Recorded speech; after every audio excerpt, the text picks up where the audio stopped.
Gerrard slipped and get the pass in here.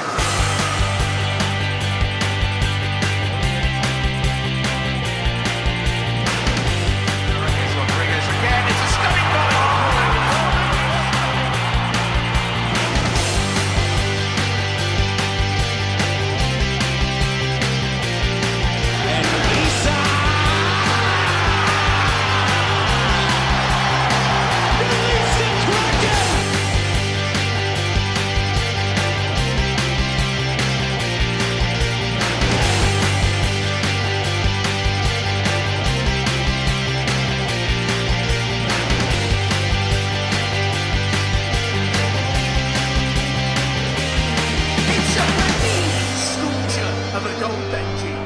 Hello there, listeners. It's our second show in 7 days. I think that's the closest we've ever done 2 shows, boys. I think that could be a record for us.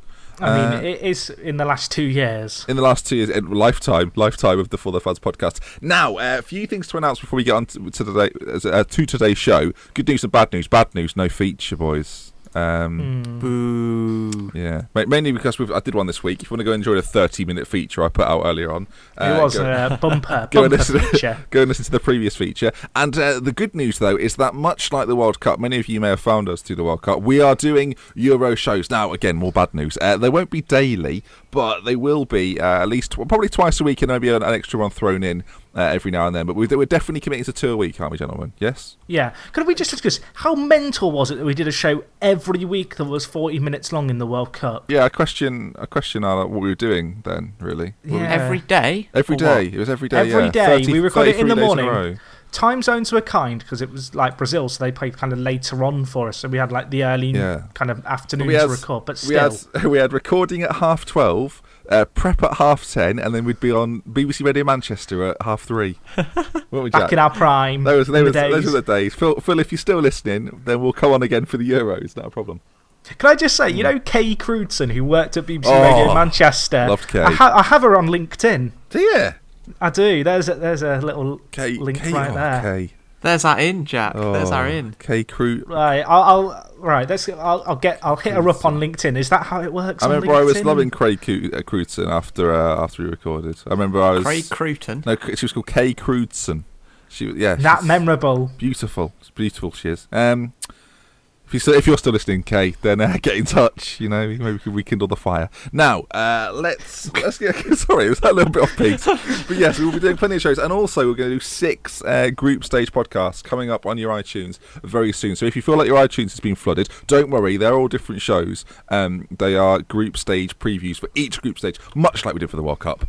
While it won't be as mechanical as you were in the 2014 World Cup, I think it still would be pretty comprehensive, won't it? So, definitely. So should be good. Plenty of content over the next couple of weeks from us to you, and to during the entire Euros process. Now, today's show is going to be a Euros. Sorry, not a Euros chat. It's not at all. I've lied. I've lied off the bat. I feel offended. People that have come here for that. No feature. You're lying. You're talking about Kay. She's turned off now. No, we will be doing a Europa League look. That's where I was supposed to go. Europa League look back at the final, as well as the Champions League, which happened this weekend. And then we're going to talk about the England squad, which was announced today as we record. And obviously the exclusion of Danny Drinkwater. We'll be touching on that, as well as a few other little bits of bobs around Europe, like Mourinho's appointment, which I think we've kind of touched on before. But will he bring in Zlatan? That's the real question. So let's get started then. Europa League chatter, boys. We'll build up to the Champions League, much like Europe do themselves. Well, we didn't talk about Liverpool very much last time out, Jack, and it was. Do you know what? It was nice to be there, wasn't it? Yeah, I mean, I wish we'd made more of the actual occasion, and so we weren't kind of sat here saying it was nice to be there. I've just looked at the date. It feels like a lifetime ago, the final. It was only like 2 weeks. Yeah, a lot's happened in that time. You've had the players, you've had the Champions League, but it still feels raw to think about that game. Yeah, Mamadou Sakho's allowed to play now, which is nice. That's worth it now, isn't it? That's good. That's good of him to be allowed. Thanks, UEFA, for that, by the way, for getting rid of our best defender for the final of a European game. But the game, I mean, looking back at the game, obviously it started quite tentative. Both sides were trying to figure each other out. Sevilla obviously going for their third title in a row, and then Sturridge, scored a beauty, which I think we should touch on because it was a magnificent finish from a man that is in the England squad. Well, yeah, more on him later, but it was a fantastic goal.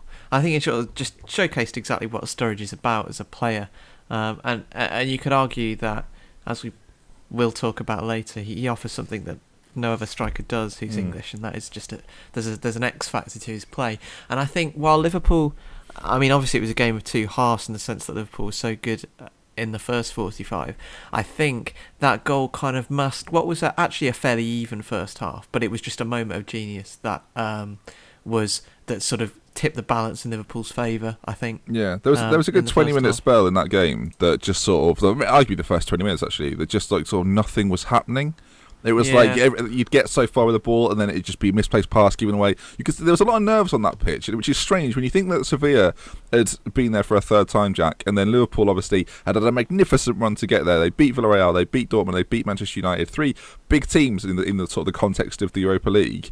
Yeah. And then it was a strange start to that game. I know for those listening, I know we're going back quite far, but this is something we've kind of wanted to talk about and we are now talking about.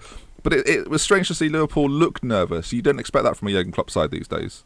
No, I think both teams look nervous. I know the Sevilla goalkeeper wasn't their first choice keeper. I don't know if he'd just been playing in Europe. I think they rotate between the league. Yeah. What annoyed me was the fact the commentators kept on going on about it. It's like, he can't hear you. He's not getting more nervous whenever you build up pressure on him, going, oh, he's inexperienced. It's like willing it to happen, willing him to slip up. They do that all the time, though. It gave me confidence, though. Every time they were going, he's dodgy. He looks dodgy. They're thinking, he does look dodgy. He does actually look dodgy.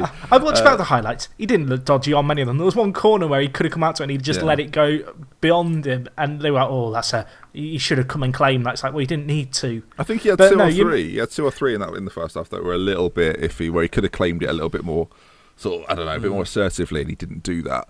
But as the game went on, obviously at half time, Liverpool going 1-0 up, and at that point, I think from a Liverpool perspective, Jack, it was just more of the same, right? That's what I mean, it was one of those first halves where you kind of, you're glad to be 1-0 up, but you don't feel confident or kind of comfortable with that 1-0. Yeah. And you kind of felt like Sevilla, they really hadn't performed that well in the first half. You know, for a team who have won this competition twice, they should be used to this stage. And it seemed a little bit like they kind of had been caught up in the occasion, I guess, of playing against Liverpool, you know, going for this kind of third in a row.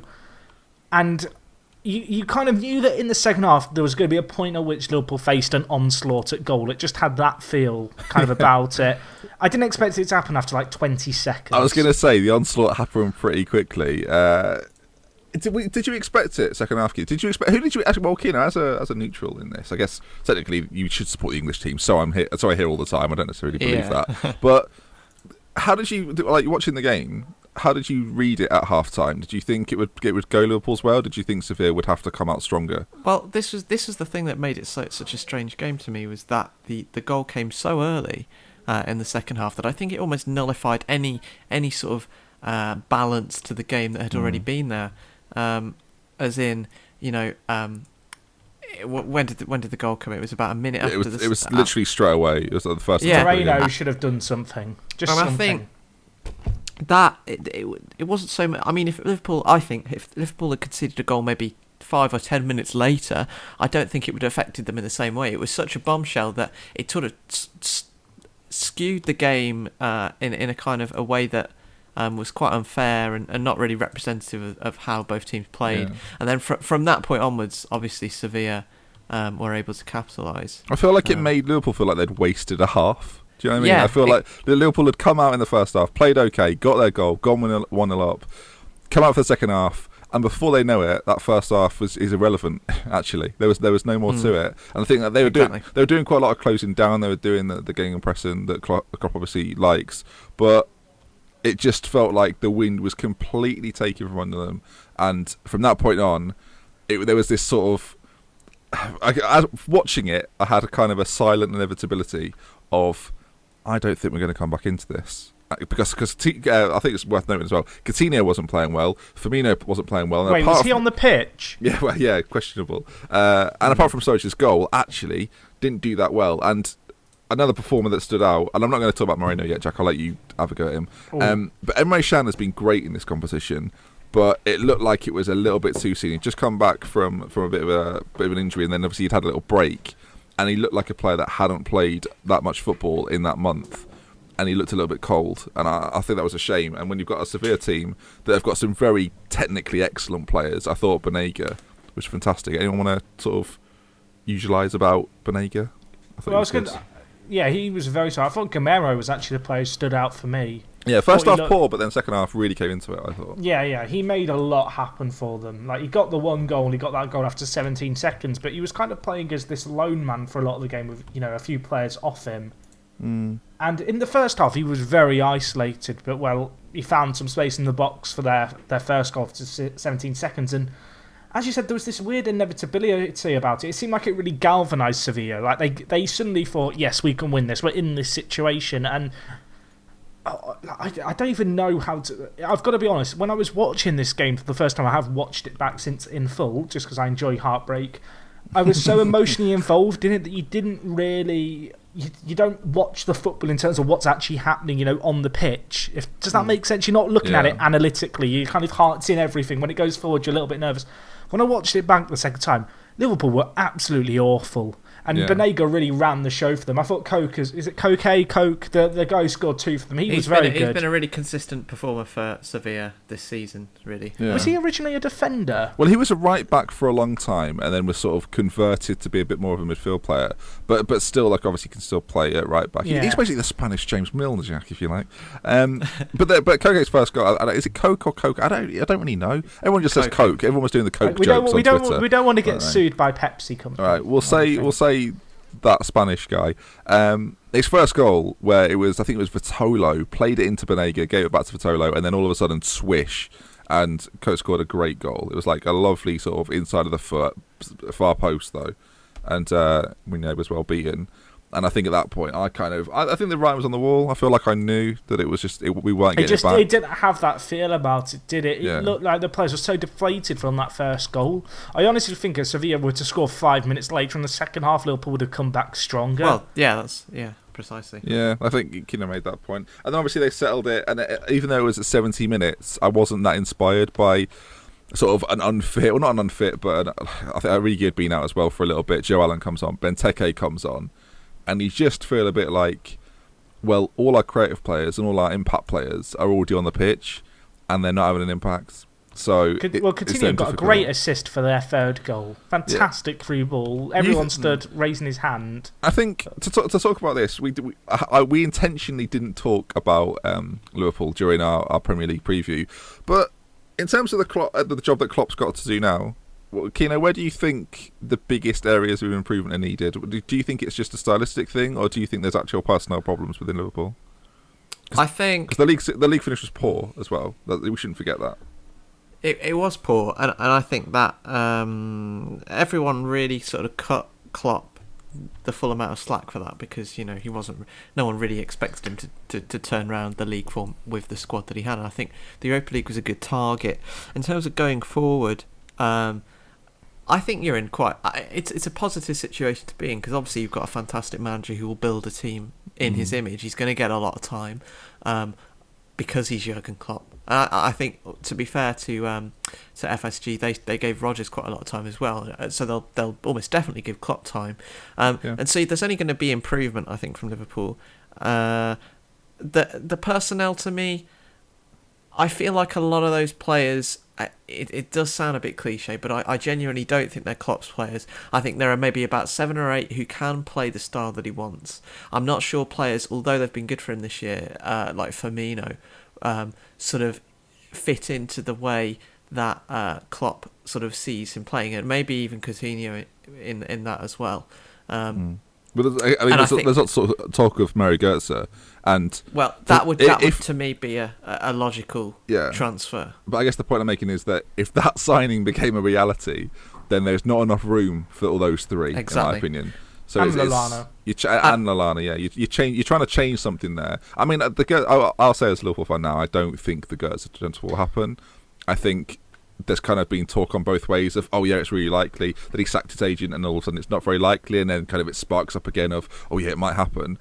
I think a player like Mario Götze wants to be in the Champions League. I wanted to touch upon this. I think Liverpool losing this final sets us back 2 years in terms of the players we can attract. I think we win this game, we're in the Champions League next year, there is a lot more appeal to this side. Now, Klopp's had a really impactful first season. This Champions League football, there's a platform to build upon here. I don't enough's been made of the fact that Klopp really put all his eggs into this Europa League basket. You know, he really kind of tanked in the league, which... I don't know if I agree with you there, actually. You know what? That might benefit Liverpool in some ways. You know, not having European football, it might help a top 4 fight back next year. I don't know. I mean, that seems very ambitious right now, looking at the team in that dressing room. But at the flip side, I do feel like, and this might be my fan kind of self-talking rather than my footballing self, that Liverpool will not be able to now go and sign Dortmund players, whereas I actually think there's a few that if we'd been in the Champions League, there's a lot bigger appeal for them to come over. Because now, who is going to want to leave like a Champions League team to come to Liverpool? I think it was Michael Owen talking after the the final, and he was talking about that. It's a great club, you know. After Barcelona and Real Madrid, Liverpool are right up there. No, we're not, Michael. No. Don't even say that. Like, don't be a pundit. I go back to being a play-by-play caster. Like, you know, it's not just shut up, basically, because he sounded like a fan. He sounded like they plucked someone off the street who's a little bit deluded from the cop end. It's the sort of thing that'll be played back for the next 3 years, and we could do without it, essentially. It will be. I don't know if you agree, Ben, with the fact that this... Obviously, I think it's hard to deny it sets Liverpool back, but how big of a dent is the fact that there isn't Champions League football next year? I think the thing that... Well, like, we're not in Europe at all, which I think probably impacts a few players, but... And I'm going to come to Keenan on this as well, because I think having a neutral perspective on this is important. But I think Jurgen Klopp's pull as Jurgen Klopp is quite a lot, because you think about Brendan Rodgers, right? That's exactly what I was about to say. If Rodgers was in charge, you're not... Like, this week, Higuain was linked. I mean, if that happened under Rodgers, everyone would be laughing, but like, everyone's sort of a little bit quiet on it, because there's this thought of, well, Jurgen Klopp, isn't he? And people want to work for a man like him. And I think what we lose with Champions League football... See, I think it puts us back a year. I don't think it puts us back 2 years, but it massively depends on the coming season. That Jurgen Klopp is that draw now, and the Champions League is gone, Europe's gone, but the idea of having a positive season this year under Klopp is something I'm quite excited by. I think as a Liverpool fan now, I'm still excited. If we'd have got into the Champions League, I'd have been really excited. Knowing that Klopp's in charge, knowing that he'll have to revamp this squad, is quite exciting. Kino, to you though, do you like thoughts on that essentially? I was about to make the exact same point in the fact that I think if you still had Rodgers as manager, I think Jack would be spot on in the sense that no Champions League football, and it's very, very difficult to attract the top level players. I think with regards to players like Goetze, I think, as you say, having Klopp negates that sort of effect. I think that you might get, if not the very, very top level Champions League level players, someone like Goetze, and I sort of mentioned this in what I said before, I think that move would be perfect for all sides, because Goetze, there's no guarantee that Ancelotti will fancy him and play him for Bayern next year. He's not, between injury problems and not really being liked by Guardiola, hasn't played a huge amount this year either, and there's a chance of him to link up with his mentor and his sort of managerial, the player, the manager who sort of pushed him on as a player, in Jurgen Klopp, and to play in England, you know, it would be quite a good step for him. Yeah. So I could certainly see that being a possibility, and I think this sort of saga, although it may not actually come to fruition, as you say, it's representative of the fact that I do think the Klopp factor can play quite a big role for Liverpool. Yeah. Going forward, I dare say there's not another club there's not another club in Europe. I mean, there's not another club that are in Europe that aren't in Europe. Do you know what I mean by that? So there's not another club in European competition based in Europe who aren't in a European competition. Yeah, there's not another club like that could attract Mario Götze despite not having European football. I think Liverpool are the only club in Europe to have that kind of pull power, and Jurgen Klopp is that reason. I mean, well, actually, no, sorry, I'll retract that slightly. Chelsea have it because they've got loads of money. So that's important, and obviously they're known for winning things. They've got Conte going, so I think I would track that by saying you forget though, don't you, that Chelsea aren't in Europe next season? So weird. Just to sum it up then, before we go to the Champions League final, because we're about 20 minutes in, where do you think Liverpool will come next season, Jack? Based on what you think Klopp will do, and just sort of as a summary, where do you think Liverpool will be there or thereabouts next season? I don't. That's such a. It was a big sigh. It was a very big sigh. I'm not I'm not filled with this like sudden optimism that Klopp being there is suddenly going to make us a top 4 side, which I think is where the ultimate aim has to be, if not winning the league over the next 5-6 years. Yeah. Honestly, as long as I see some progress on the pitch, I don't mind where we finish. I think actually this year was our best chance of getting Champions League football for the next 2 years based on where we were in the final. I think we're going to struggle to get top 4 next year. I think we'll be very fortunate. Well, I was about to say we'll be very fortunate if we can get to the Europa League final again. We're not in the Europa League again, so that's not happening. Rule that out. If I'd be happy, I want to say I'd be happy with like a top 5, but the issue with top 5 is you're stuck with the Europa League, and I don't know if I'd be happy with that as a fan. I'd almost rather we go top 4 or bust. Yeah, well, that doesn't really work. But I know what you're saying. If we finish 7th, hypothetically, and loads of new players came in, and there was tons of promise, and we win the FA Cup and the League Cup, we do the double. Like, I'd be happy with 7th. I want to see progress on the pitch because I think. I don't know what to say next year. I think so much of it comes down to this summer, who Liverpool actually attract. And I've got to be honest, I'm very much a pessimist when it comes to Liverpool's transfer windows, and I've learned to keep my expectations firmly low and down on the ground. Yeah. Because we get linked with X, Y, and Z most summers, and we end up getting an O. Yeah, I tweeted out actually. Speaking of that, I tweeted out that I'm loving this Higuain Goetze talk, but I am expecting Scott Sinclair and like Charlie Adam. So, it's a shame. I'm going to give a short answer to what Jack said. I think a cup final and 5th is pretty likely for Liverpool next season. I don't think top 4 is quite in our reach yet. But again, it massively depends on the summer. Kino, for the neutral view, where do you see Liverpool coming next season? What do you think Klopp will do to make it happen? I think. Oh, sorry. Blimey, what's happened there? Drop the ball. He's dropped the mic. He's leaving. Post-it note. No, it's some post-it notes. I don't know what I was doing. I think that that next season, particularly at this stage, with the amount of new managers and new faces in the league, it is almost impossible to predict. Yeah. I think Liverpool are one of the better placed out of sort of the top 6-7 teams, because I think that Klopp is not coming in brand new in the way that someone like Conte is at Chelsea, which is why I don't think it's an outside bet to say that I could see them finishing above Chelsea, because despite the financial resources, I don't really think the squads are too different on paper, and I think that Klopp, having had these last sort of 9 months or so to already get bedded into the club, he'll be able to hit pre-season running and have an upper hand on someone like Conte, or even dare I say a Guardiola, because he does have, as I say, he's been there for 9 months. So I think it's a positive sort of outlook, but with so many new factors, it's really difficult to say. Just say top 8, top 7. I mean, counts. Probably. Just one thing I'll say on Klopp, then we'll go to the Champions League final, is that I think the big advantage Liverpool have with young Klopp is that he's not a manager that is trying to finish in the top 4. He's a manager that's trying to win things. And I think I think that the Premier League is lacking, actually. Whenever you ever hear someone mention to Klopp, what about top 4 next season? He's like, who cares about top 4? Like he's genuinely thinking, let's try and win stuff.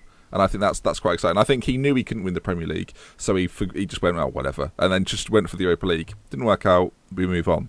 Let's go then. We go again, as Sir Stephen Gerrard once said. Let's go then to the Champions League final. It was this weekend, boys. It feels like it was ages ago, doesn't it? It's weird. And Real Madrid on penalty kicks have beaten Atletico Madrid, and much like the Europa League final, I feel like it was a bit of a tale of two halves. Really, it started off with obviously a Ramos goal and Carrasco equalised.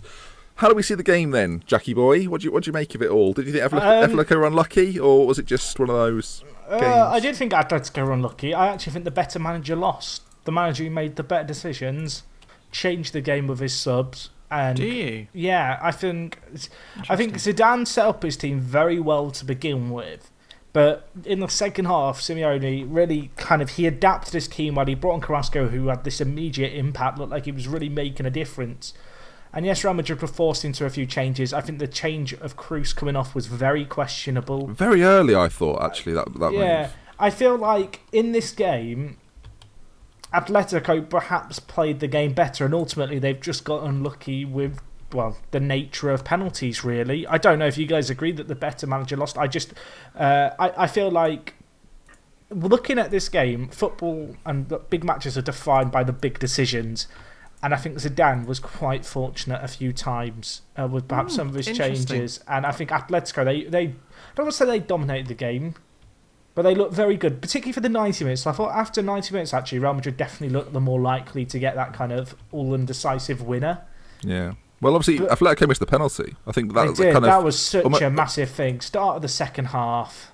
Yeah, it almost gets forgotten, but it did. I feel like that shaped the game in that there was almost this. There was this feeling in Atletico of an injustice at the fact they should have had a goal, and although they missed the penalty, although Griezmann misses it, I feel like it sort of radiated across the pitch from Simeone that we do not let that define our game today. And credit to Atletico Madrid, actually.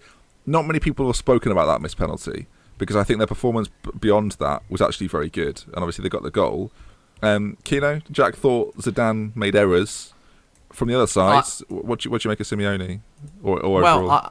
I think if we're talking about the managerial battle, I actually thought Zidane was one of the first managers I've seen this season who actually sort of cracked Simeone in a match. I think he's one of the first, and obviously this season the last to do it, because I didn't actually think Atletico were that good for once, and they were.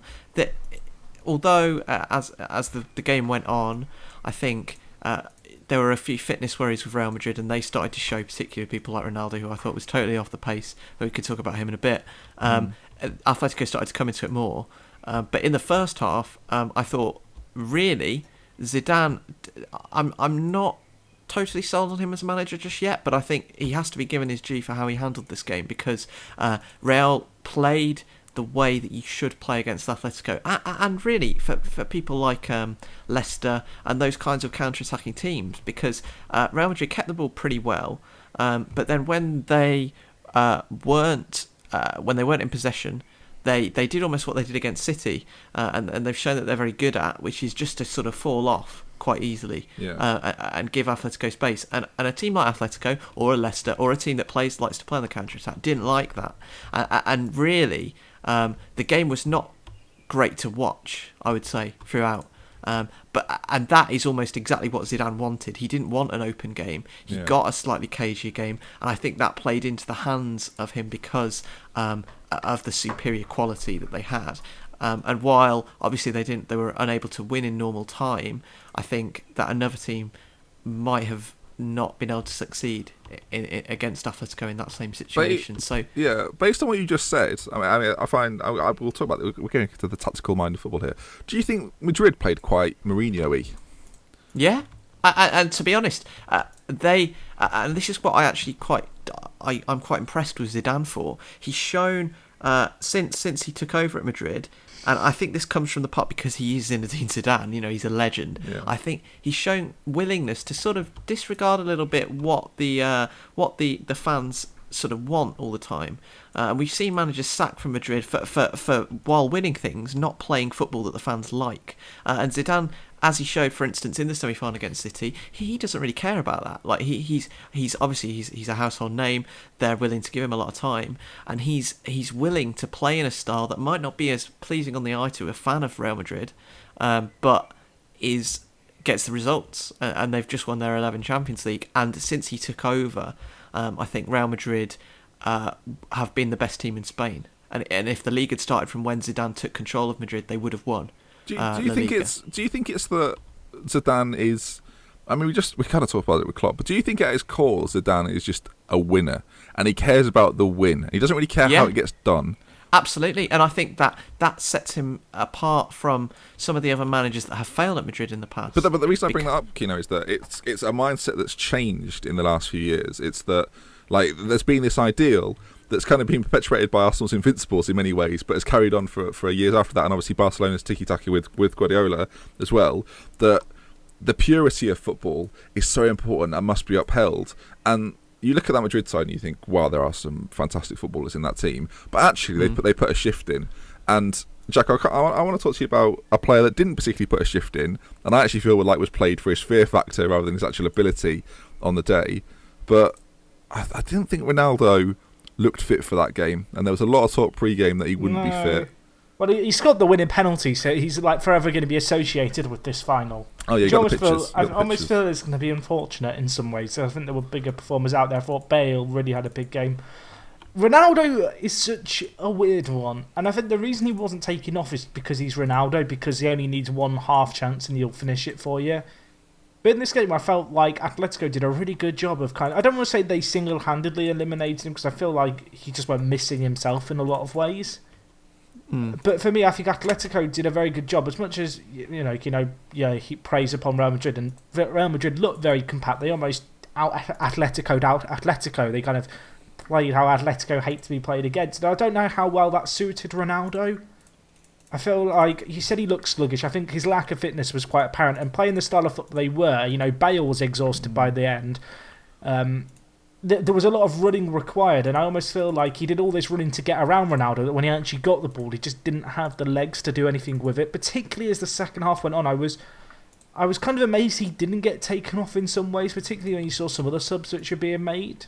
But it was a point, wasn't it, that obviously Zidane, for as well as he kind of read the game and made changes, he made those changes quite early. He took Carvajal off. He was on a yellow. I think that was why he took him off, actually, because he was on a yellow on 52, and brought Danilo on, who then also picked up a booking quite quickly, which is quite funny, really. And then he brought Isco on at 72, Lucas Vazquez on 77. So by that point, it made all his changes. Simeone still had 2 in the bank. And obviously they didn't have a massive impact. Carrasco, the guy that came on at half time, had the real impact for Augusto Fernandez. I just felt like it was. Do you know what? I wanted penalties because I think I quite like the drama of it going into the Euros. Is the honest answer. But I liked that they were quite well matched. Actually, when you look at it as a whole thing, both teams were quite well matched. You did have sort of the attacking flair of Real Madrid with players like Bale, who I thought I don't know if you both agree with this. Bale, man of the match for you? I thought he was great. Absolutely, yeah. He was just everywhere, which is lovely to see. Seeing a Welsh player be that lovely good. Lovely to see, and quite ominous. Yeah. Hopefully that's the end of that. Hopefully he doesn't do any more of that. Disappointed he missed out on the England squad this week as well. Hashtag 2006 jokes, which are still funny. Giggsy, did he get a call? No, never mind. With Atletico, I think Simeone. We spoke about it a little bit before. Simeone, Jack, he could be done, mate. He's I feel like he's a very emotional man, and I feel like after the game he was just a bit like, I just want to leave. Maybe if I can't win a final, maybe they never will under me, kind of thing. Whereas, it's the kind of guy. I think the next morning he looks at what he says and he's just a bit. He scratches his head and doesn't really know what happened. Yeah, I feel like he's drunk on emotion a lot of the time. Yeah, which I think if he could drink emotion, he would. For like the sort of thing he would like. I don't know. Would that be his drink of choice? I think it would. I mean, emotion almost sounds like some kind of bleach. I feel like, or something you clean your bathroom with. So maybe he wouldn't drink emotion. I feel like emotion's been brought out by Chanel. Chanel have got their new scent. It's called Emotion. It's just his sweat. Of emotion. It's just they actually go to Simeone after the game and collect his sweat and bottle it. Which other managers could you have that could produce a scent, and what would it be called? I mean, that is a great question. Viewers, get your answers. Let's all try and think of one now. I'm trying to think of like the classic. I think Pardew would have like faux arrogance. But that would be his fragrance would be faux arrogance, because it wouldn't be real arrogance. It'd be like a nice fake arrogance they'd put on. It'd be cheaper. So there'd be case. So you've got Zlatan's bringing out. I know Zlatan's not technically a manager. Mourinho could do it, to be honest. Mourinho could bring out arrogance, and then there'd be like a knockoff version that Pardew produces called faux arrogance. Oh, what are you wearing? That arrogance? Well, that's what you think. If you go to holiday like in Spain or Portugal or kind of Turkey, Greece, and they have like the marketplace for everything that's fake. Just got some of your Pardew sat there, like relocated to kind of southern Europe. Alan Pardew is currently living like the David Brent office life, and then he's going to go after football. David Brent. I've literally called Pardew Brent there. Pardew will be selling like his fragrance door to door. That'll be Pardew's next job. Imagine that. Yeah, after missing out on the England job 3 times. He's raising money for his transfer fund. Yeah, I'd like that. No, just so he can buy a new jacket or something. Alan Partridge is the sort of person that would get into loads of debt. I don't know if anyone's seen Breaking Bad, but this happens in Breaking Bad. Be in loads of debt. Spoilers. I don't know where we've gone to Partridge. No, it's not a spoiler. It's all right. You're fine. Okay. He's in loads of debt. He gets given £60,000 to get out of his £60,000 debt and immediately spends it on a Mercedes. That's the sort of man Alan Partridge is, I think. Do you like my Breaking Bad reference there, Jack? Because I know you've seen it. Yeah, I loved it. Thank you. I need to rewatch Breaking Bad. Yeah, I mean, listeners, have you seen Breaking Bad? Kane, have you seen it? You know? I've actually not seen Breaking Bad. no. Recommend it. Massively recommend it. Can I just say, this hasn't happened in a few months, but we have gone off the rails. We literally gone off the rails. It's one of Breaking Bad, and also it's one of those things that if you've not watched from the beginning, like it's almost impossible to catch up on. Yeah, watch it from the beginning. Netflix. Yeah, but I'm so far behind. How many seasons of Breaking Bad is 5. There you go. It's good though. First series, 8 episodes. It's fine. Anyway, should we just send this into a Breaking Bad review? Because I did think season 2 and 3 were a little bit slow. No, but 4 or 5 are excellent. I think we can all agree. Yeah, first one's good. 4 and 5 are magnificent. The care home scene is my favourite scene, I think. Yeah. So now we're gonna move on. Game of Thrones. Anyone see? No, sorry, joking. I've not actually watched Game of Thrones yet. Neither have I. Keno, Game of Thrones. Keno watches it. This week's one. Yeah. Just in general. Just in general. Yeah. Very, very good. Excellent. But there's one thing that annoys me. Now, is that thing that... This is here the we future. go. This is a lovely link. So, Keno, is the thing that annoys you that Danny Drinkwater wasn't in Game of Thrones this week? Hey. Just like he's not going to be on the Eurostar, boys. He's been left out. So, we're moving on now to England chat. We're going to wrap things up with this. Can I just criticise? Oblak was awful in goal for the penalties. Yeah, and Torres had 2 touches in the first half or something. Oblak didn't dive once. He just kind of stood down the middle. I feel like as a keeper you have to commit one way or the other. Yeah. Rather than just standing your goal and doing nothing. Anyway, I should say, listen, sorry for not talking about the result of that game. I feel like you probably know it. And we're not your source of information on that. It's almost like I rely on ForTheFans for my football results every week. England's squad has been announced, and it is outrageous to me that not only is Jordan Pickford mixed out, but Joe Allen has also not made the Eurostar. I can't. It's outrageous. It's filthy. I've been going on about it for weeks, and he's been left out. But I mean, I'll read it out for you boys, just so I can refresh your memories of the squad that has been picked. So Joe Hart, Fraser Forster, Tom Heaton will be the goalkeepers, Gary Cahill, Chris Smalling, John Stones, Carl Walker, Ryan Bertrand, Danny Rose and Nathaniel Klein are the defenders. Midfielders, Dele Alli, Ross Barkley, Eric Dyer, Jordan Henderson, Adam Lallana, James Milner, Raheem Sterling and Jack Wilshere. I thought one of you might have booed.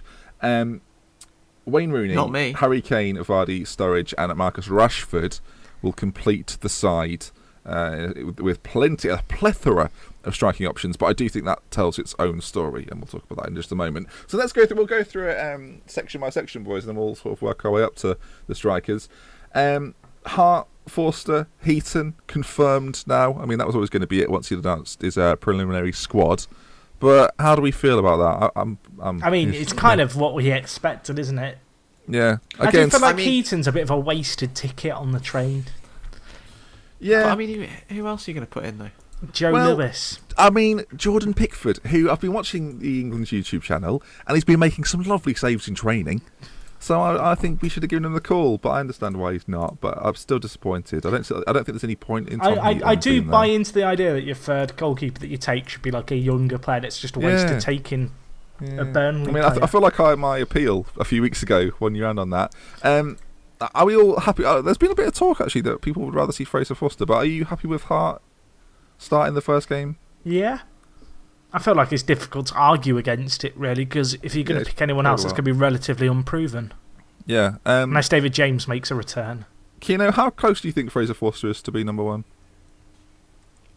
Extremely far away. Okay, not close at all. We'll just leave it there. I feel like there's no sort of... Shut down right there. Shut down. Sorry, Fraser, but Joe Hart's one of our... Well, maybe our only world-class player. Properly world-class. What about Danny Drink? Oh, he's not there. What about Andy King?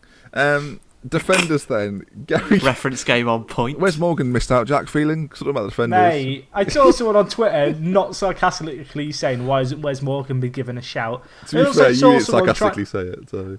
I also heard someone arguing about the fact that they wanted John Terry to return. Yeah, sure. I mean, that's an odd one, isn't it? Get Gerrard Lampard back, Beckham, get them all out. You know what I mean? Scholesy, get your boots on. Back. Football's coming. No. The defenders then: Gary Cahill, Chris Smalling, and John Stones. They're only selected 3 centre backs, which again, kind of what we spoke about on our preliminary squad or England chat announcement. Actually, no, we were just having a chat about it, weren't we? Well, nothing was announced at the time that we discussed the England squad. I can't remember. It's all a blur this season. Yeah, but he's only selected 3. Obviously, notable absences. People like Jagielka obviously didn't make the preliminary. And no one's been dropped as a defender, have they? It's midfielders. No, I kind of felt like we knew that was going to be the case, though. It was always this big debate of like the midfielders, really. Yeah, I think everyone I think also, I know we're going to get to this, but everyone just assumed Rashford was going to not make it. Yeah. I've got 2 questions really. The starting 3 questions. The starting centre back pairing, I think will be Cahill and Stones. Anyone disagree? Do you? Yes. I think, as you mentioned on 3 centre backs, I think that's sort of by necessity. But I don't think that I've forgotten. Can you edit that? I think that England should go with a Salford Story-esque 3-5-2. Guys, I agree too. Yeah. Guys, What's up, Keno? nothing. The cat just came in and I just got totally distracted. Just a pussy magnet. I mean, we're keeping this in, say, let's be sure. Would you? This is definitely staying in. Keno Wins Pussy, everyone. Keno Wins Pussy. That's the name of the podcast this week, Jack. You could sort that out for us. Keno Wins Pussy. What does the cat think? I've remembered. Good. I mean, Keno, sorry, boys. Keno, this has gone off the rails a bit, mate. I know. I feel like you're to blame. It's gone off the tails. Do you know what, the more I think about it, I think Roy will definitely pick Smalling because he had him at Fulham when he was younger, but I don't know. I think he'll pick Smalling, and I think that Stones, that obviously there's only 3 centre-backs. I think if there was any more, you can make a case for John Stones, maybe being in the squad, but being quite a long way away from the starting 11, because I don't think Ross Barkley will get anywhere near the team, even though he's in the squad. He could potentially have been the one that moved out instead of Drinkwater. Slow down, we're talking about defenders here. No, but they both play for Everton, and I think that Stones has had an equally poor season to Barkley. And if we had a little bit more choice, it's undoubtedly our weakest area. I think if we had a little bit more choice there, he would have been lucky to be in there. I'm going to let you pick a fullback each. Jack, who we have at right back, Walker or Klein? I wonder who's going to go for Clyde, I'm biased. Yeah, fair. Keno, Rose or Bertrand? I'm going to have to say Danny Rose. He's better than Alaba. Better than Alaba. Midfield. I should say we haven't actually put out that secret section, but some people will know about it. Some people know. I've played it on my stream a few times. Midfield then: Dele Alli, Ross Barkley, Dyer, Henderson, Lallana, Milner, Raheem Sterling, and Jack Wilshere, which means that Fabian Delph, Andros Townsend, and I think the most surprising, Danny Drinkwater, doesn't make it into the England squad. Just let's talk about it. I'm gonna have to pose this as kind of yes or no's, and then we'll talk about it. Jack, would you have picked Jack Wilshere? No. Keno? Yes. Yeah, I would have as well. Which means my next question is, Jack, would you have replaced Danny Drinkwater for Jack Wilshere? Yes. And are you fully off the... It's a very strange dynamic we've created here. Is it because he's frankly not played enough? Is that it? Well, I feel like if Roy Hodgson's claim and his reasoning behind the reason that Theo Walcott isn't in the squad is because he hasn't played enough, and then you could pick Jack Wilshere, who has not completed a Premier League match since September 2014, you have to look in the mirror a little bit. It's a good point. I feel like it's a strong start there. Maybe you're a hypocrite. Yeah. Well, if I'm Theo, I'm thinking bullshit while he's on the phone. I'm looking over across the changing room at Jack Wilshere, who's winking at the other end, knowing that he's going. Smoking. He was smoking. Yeah, in the pool. And then he'll offer him one and be like, "You want one, Theo? You're not playing this summer, so you know." Yeah, as Theo bites down his celery, giving it there.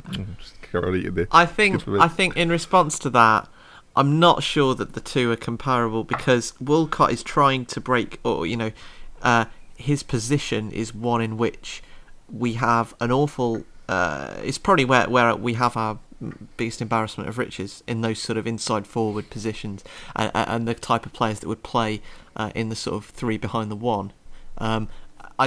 Whereas with Wilshere, and this is why I would take him, I think that Jack Wilshere offers something, despite yes, as you say, his fitness. He's not played in 2 years for a full league match. I know that, but I think that he offers the midfield of England something that we don't get from Henderson or a Milner. No, wait. Henderson or offers injuries too. Joe Allen. He does, yeah. Joe Allen. Andy King. Fabian Delph. Yeah. Carry on.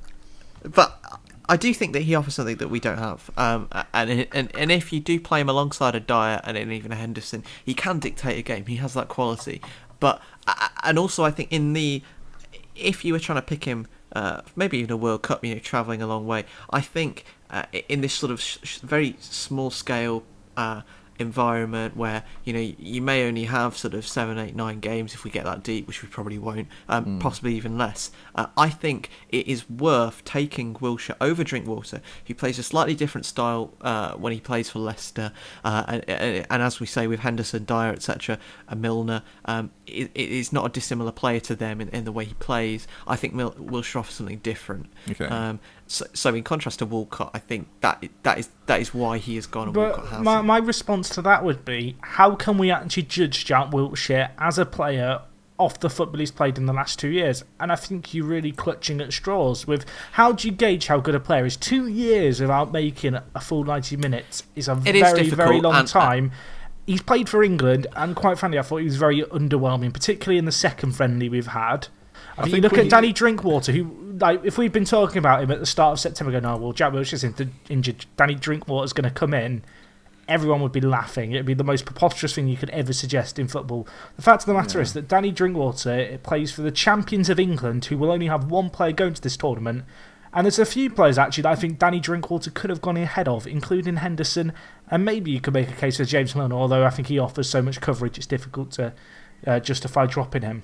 Yeah, I think the point I would make on Wilshere is that although he's not played a great deal for Arsenal in the last however long, he has played for Roy, and I think that is why he's getting picked. Well, you say he hasn't completed a full game. He did last year, and it was for England. And I think that plays into Roy's mind. He doesn't see Jack Wilshere when he sees him. When he's seen Jack Wilshere, essentially he's been fit and ready to play. He doesn't see the injured side of Jack Wilshere that's played one game for Arsenal. I feel like that may well be part of the problem, but that is arguably what goes into Roy's thought process. I've just got this fear that Jack Wilshere... Can we make a change if Jack Wilshere gets injured in the Portugal friendly?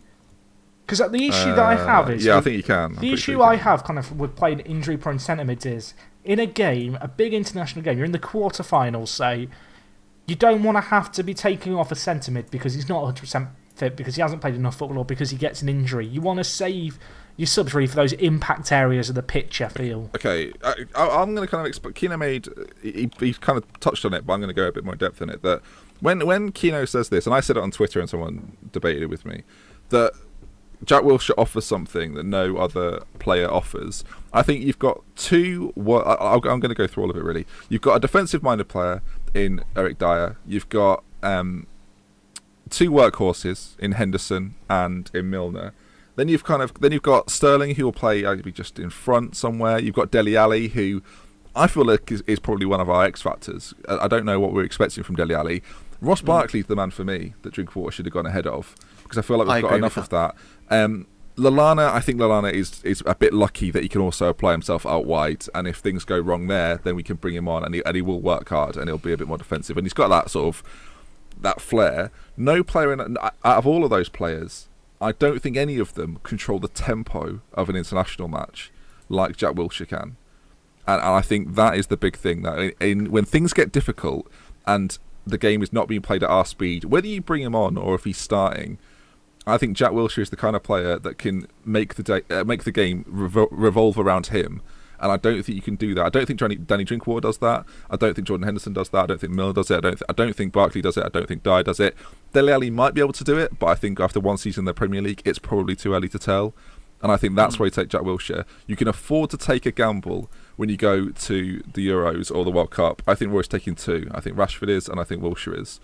And it's going to be interesting to see how it works out. And I think the funny thing will be, in the sort of a twisted, horrible way, is that if in the first group game Wilshere limps up after 10 minutes because I you will imagine? tell her. I will say I told you so. Roy will get so much shit. Yeah, he will. But can you imagine if that happens? I mean, I think we could all imagine it happening because we've seen him walk off a football pitch quite a lot. I think he'll get injured before the tournament.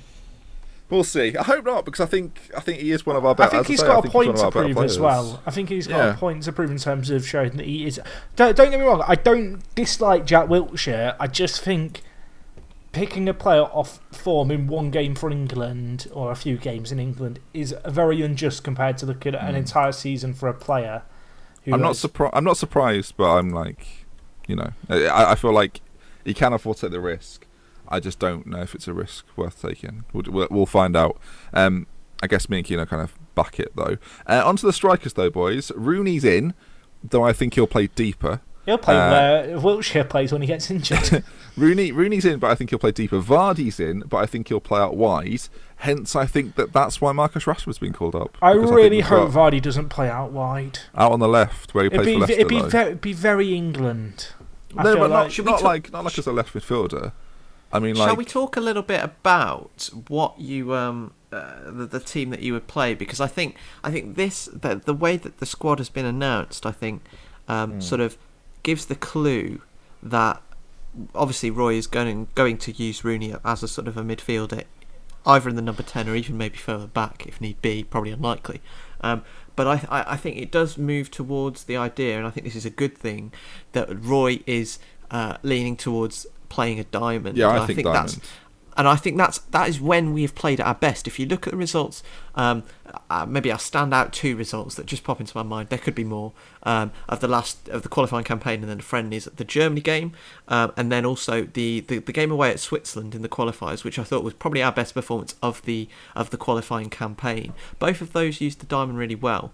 And in the second half against Germany, and then throughout the whole game against Switzerland, I think you have to get Vardy and Kane into the team, and we've seen that Jamie Vardy suffers when played out wide.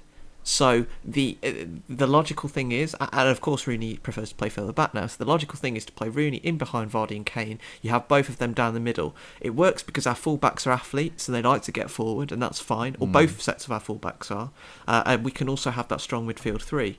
So I think it plays to our strengths perfectly, and I'm pleased that from looking at the squad and the way that he's taken Rashford, that gives to the clue that Roy is leaning towards the diamond. I think it's probably our best system. I've just put in I'll post this on Twitter. I've just put in the chat what I think we'll start as. That's the team I think Roy will pick. I'll run you through it. Just going by, like you spoke about the formation, and I want Jack to say what he changed essentially. But I've put Hart in goal. I think he'll go Klein, Cahill, Smalling, Rose, Dyer in front, Ali one side, Wilshere the other, and then Rooney behind Kane. And then Vardy will kind of float on that left side and be a bit unpredictable. That's what I think he'll do. Whether he will, I guess we'll have to wait and see. I have this weird phobia. I want to see a diamond played, but I have this weird phobia that Roy's going to play like a weird narrow 4-3-3, where he essentially plays maybe Kane down the middle, Vardy on the right, someone on the left like Lallana, then plays a 3 in centre mid, but treats the front 3 as quite narrow and then looks at the fullbacks to overlap. I guess it wouldn't be that dissimilar to a diamond, but I see it as being more of an arrowhead at the top. Yeah, you're essentially moving.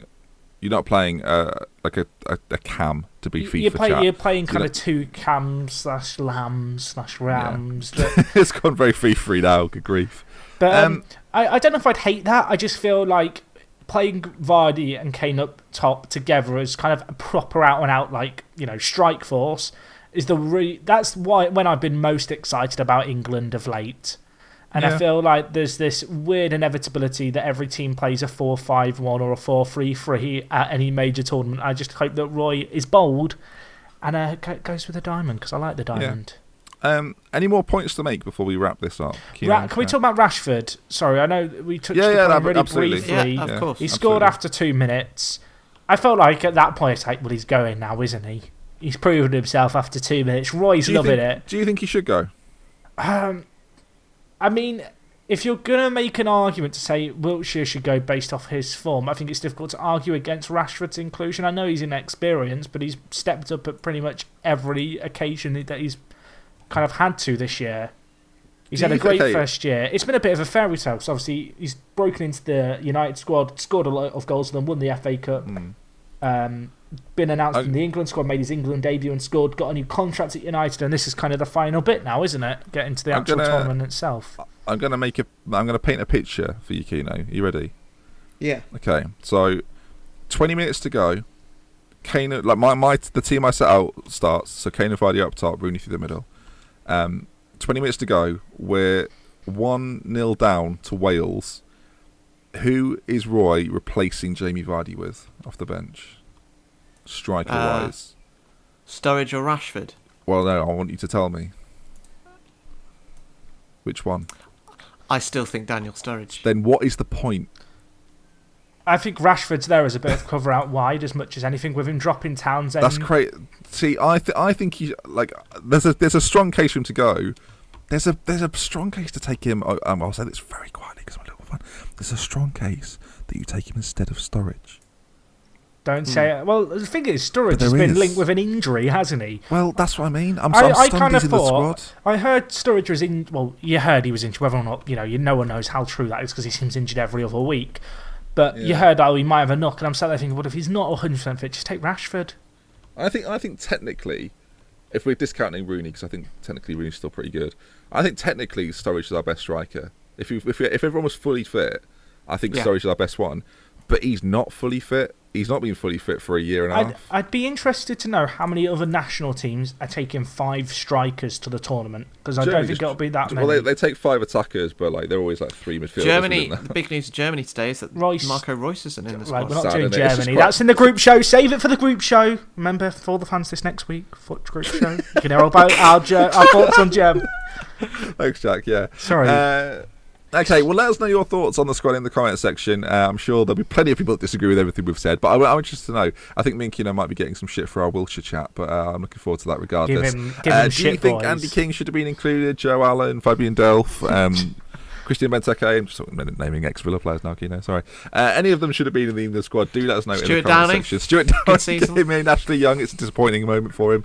But yes, that does bring us to the end of the podcast today. As mentioned at the top of it, and as Jack has very eloquently put in just a moment ago, we will be doing shows over the Euro campaign 2 a week, as well as this coming week. Sort of the start of next week, we'll be doing a show every single day over the weekend, Saturday, Sunday, Monday, Tuesday, Wednesday, Thursday, for the group stages, where we're going to talk about each of them in depth and hopefully give you a little bit of insight that you may not have known without listening. So make sure you tune in. Jack, thanks for joining me. No worries. Kino, pleasure. Thank you. YouTube.com/ForTheFans Show, iTunes ForTheFans Show, @ForTheFans Show on Twitter, and we'll see you again very soon. With love, with care from me, Dr. Benji. Until next time, goodbye. It's a sculpture of a gold Benji. It's perfection. Kino, I think you're going to have to be calling for an oxygen mask over here, my friend.